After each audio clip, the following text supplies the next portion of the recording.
Precisely at the stroke of midnight on October 1st, 2025, NASA's communications go dark. The agency's website announces a federal shutdown right as the third interstellar intruder, flagged by the Atlas survey among icy bodies, approaches its unique chance for scrutiny from Mars. Data feeds from the public realm abruptly halt precisely when the universe sends its most uncommon envoy, forcing reliance on European spacecraft and hushed U.S. instruments to monitor a comet hurtling millions of kilometers from its origins. Could this blackout represent an uncanny alignment of red tape? Or does it hint at deeper intrigue amid stakes this vast and quiet this absolute? What remains concealed? And how might one distinguish mere chance from deliberate concealment?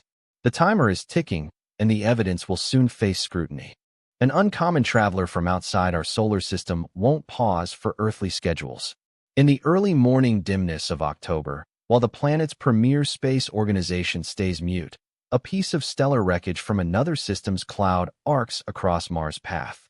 Astronomers have verified just 3 such interstellar intruders in human annals, each event spaced across decades, each defying the cosmos' predictable rhythms as a profound anomaly. The improbability defies comprehension. Countless billions of comets and asteroids molded by solar forces populate the void, but scarcely any follow trajectories impossible to link to local worlds or asteroid belts. This instant's significance lies beyond media buzz or social media frenzy. It resides in how alien gases warp incoming rays, in molecular traces revealing origins vastly chillier or more turbulent than our own setup, in witnessing a genuine interloper engage with a known world. For a fleeting period, the red planet, typically a stage for mechanical probes, transforms into the prime viewing platform in the system. Its position offers ideal alignment.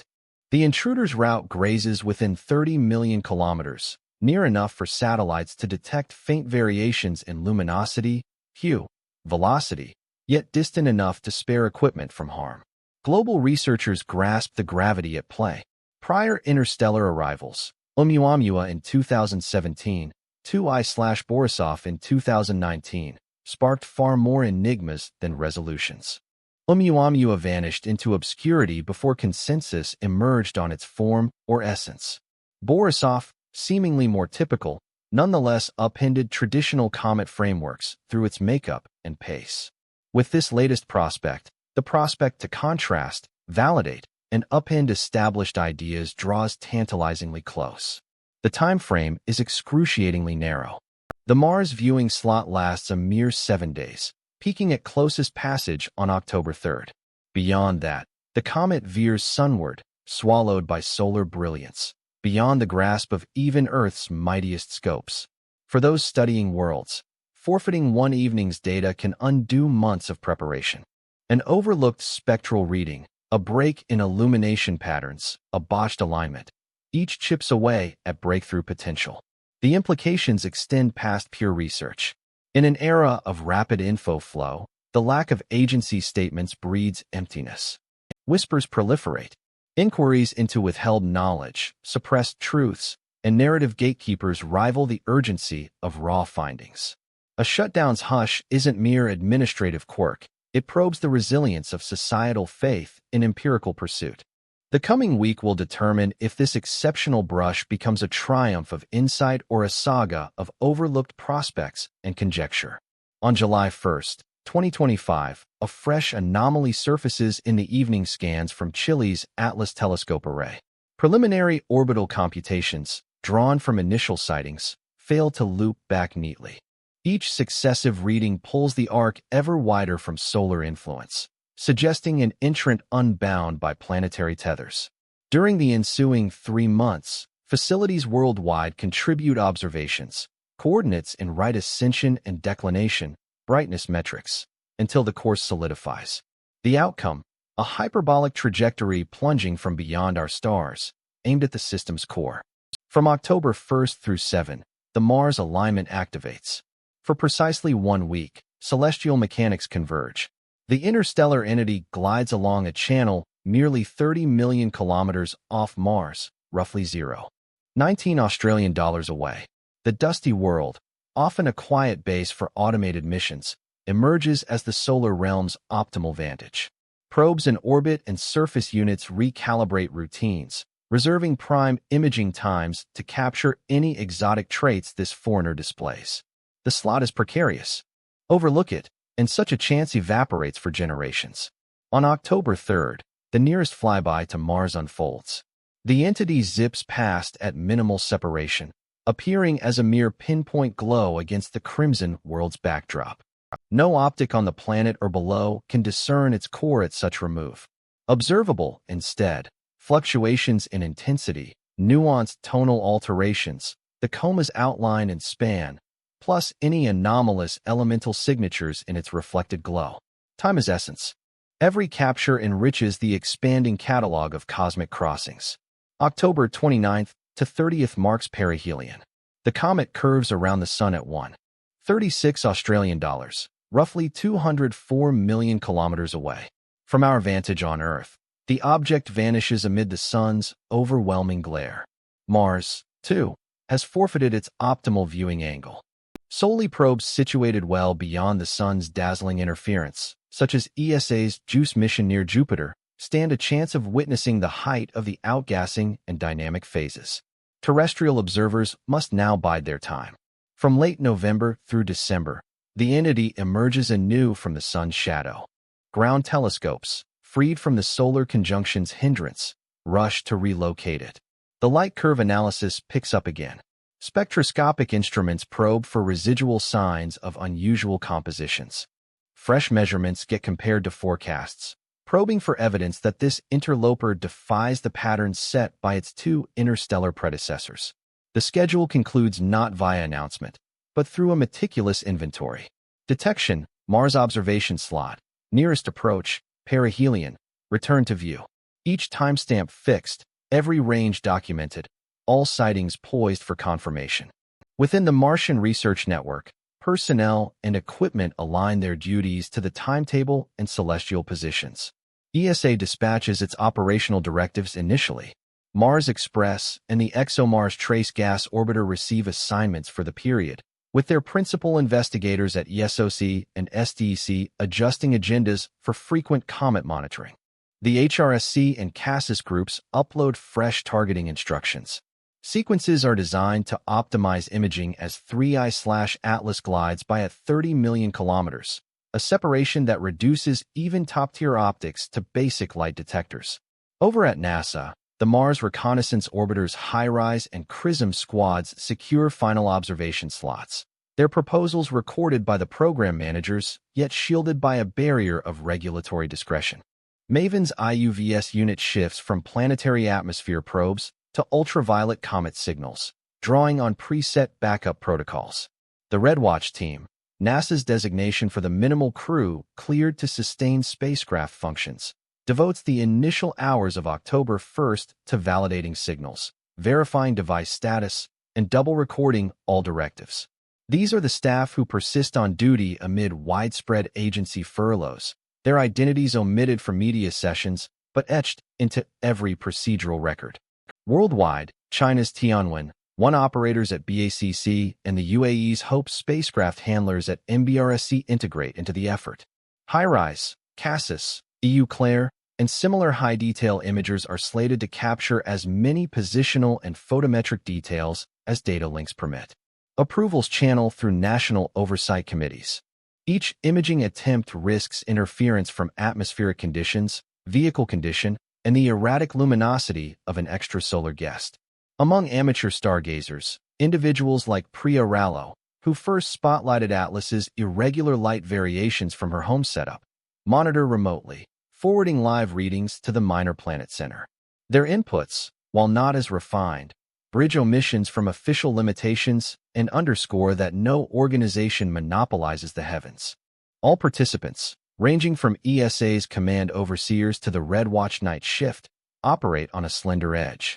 A single week, a solitary opportunity, with no assurance of another.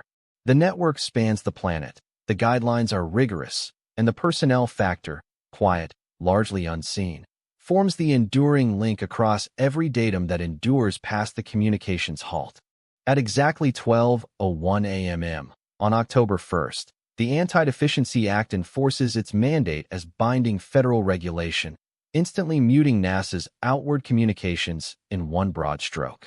All online platforms, websites, update logs, social accounts, media desks, and alert systems go quiet.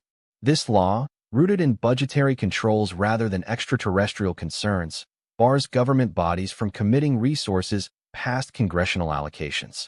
Its wording is direct. Without funds, operations cease except where vital to safeguard lives or assets. For NASA, this waiver opens a slim pathway. Spacecraft management, crucial for preserving multi-billion-dollar assets and their outputs.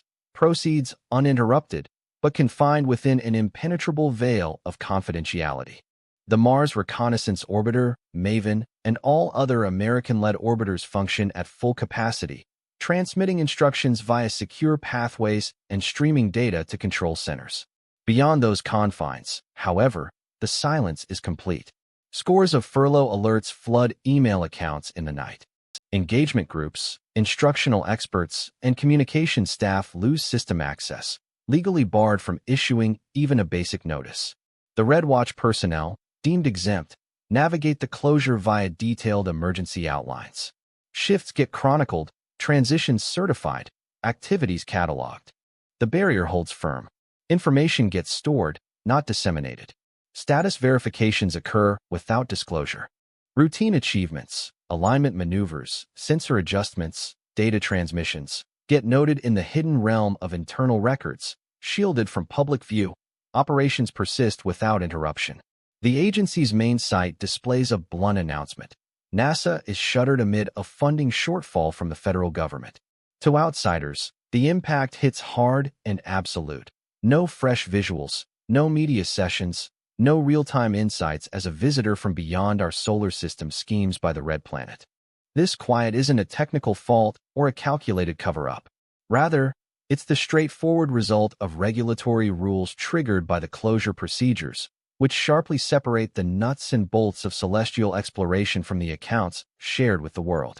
Streams of information keep arriving, yet the overarching tale, for the moment, hangs in limbo, halted by law instead of by research findings.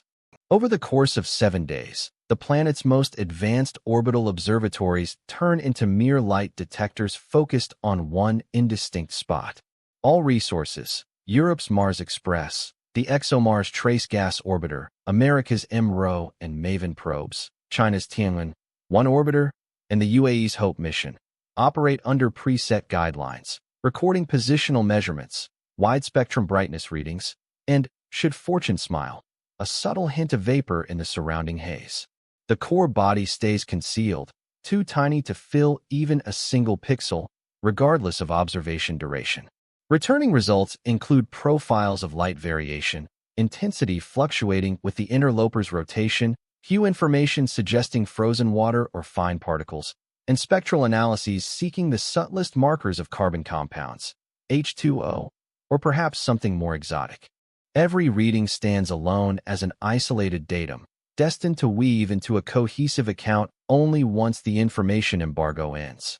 Beyond the secure data vaults, the void of formal announcements sends its own message. Online discussions explode with guesses, ranging from logical to outlandish. Captures of Europe's final pre-closure update circulate next to rough charts from hobbyist light measurements.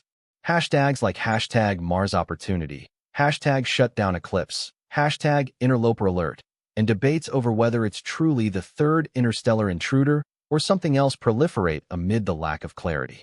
Certain voices suggest the hush conceals a breakthrough, a peculiar light signature, a path that defies expectations. Others chalk it up to mere red tape, a closure clashing with bad luck. The boundaries of detection are straightforward. No imager around Mars can sharpen the central body into view. No analyzer extracts beyond the most prominent vapor emissions, and solely if the envelope brightens noticeably. Positional tracking, light intensity records, and faint, noisy spectral profiles represent the utmost that instruments yield from such a distance. Each absent report, each puzzling void, ignites fresh hypotheses. The spread of whispers is swift and unyielding.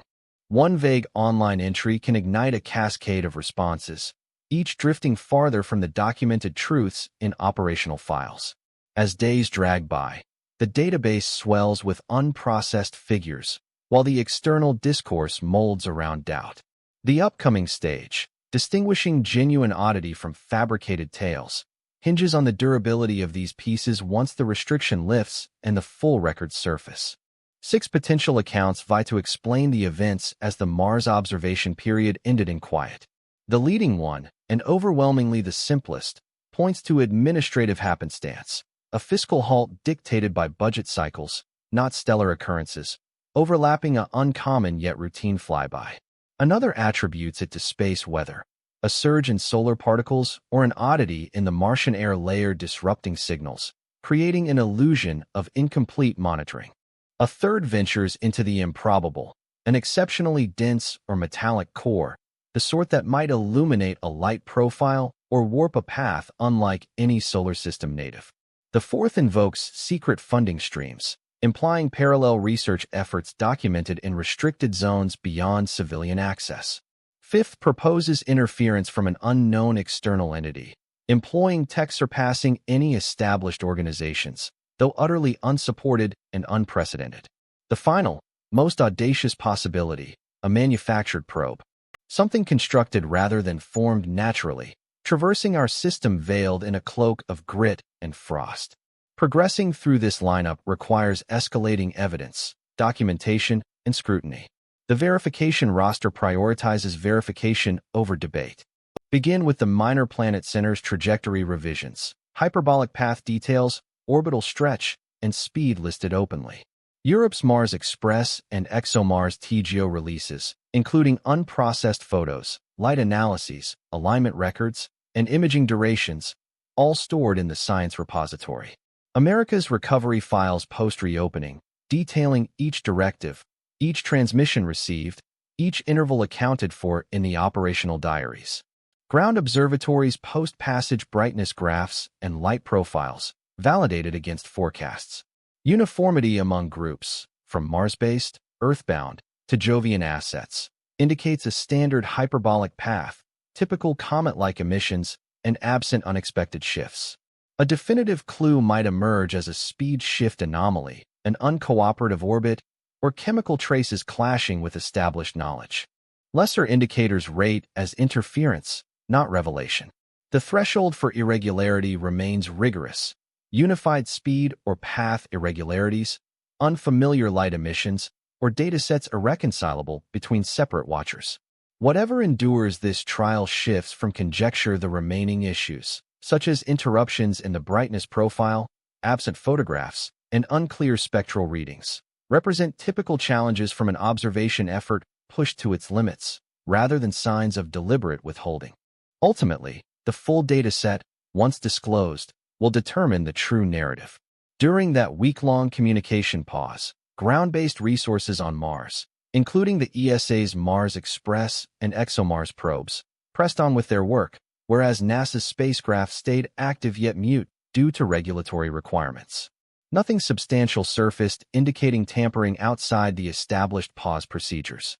Still, the lack of immediate information sparked widespread conjecture, underscoring the way standard procedures and uncommon astronomical occurrences can intersect to heighten unfounded claims. Verification of the data inventory persists. Releases from the ESA on Mars observations, orbital refinements from the Minor Planet Center, and NASA's logs after the pause will either validate or dismiss potential irregularities. For the moment, every accessible record indicates a steady hyperbolic path and standard comet-like activity. Certain inquiries regarding potential oddities or restricted discoveries linger unresolved pending additional disclosures. This incident challenged the openness of scientific processes and confidence from the public. Quietude doesn't imply cover-up, though it's the documented evidence, not the hearsay, that will shape the enduring account.